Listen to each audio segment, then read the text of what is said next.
The United States has many tools to pursue its national interests through foreign policy. These tools can range in scale of cost and risk. On one end, you have diplomacy, the least expensive and risky tool, and also the least visible.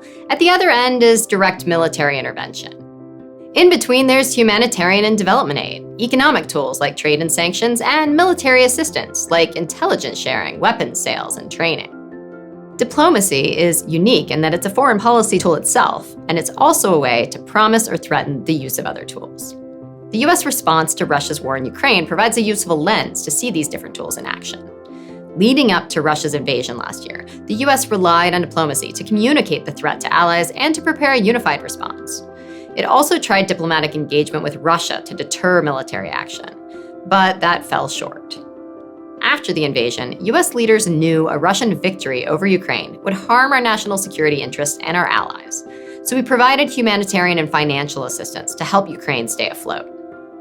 Development assistance is less useful in an active conflict, but it'll certainly be part of any recovery.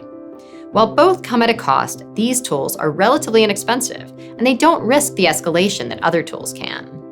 We also launch coordinated sanctions and export controls. Sanctions are often ineffective, particularly when countries like China help fill the economic gap. But they have limited Russia's access to funds and made it harder to resupply for the fight. Now, these same sanctions can harm our economies, like the increased cost of energy. Next is military assistance, like weapons, ammunition, and training. This gets riskier because we can train and outfit a partner military, but we don't control how they use our assistance.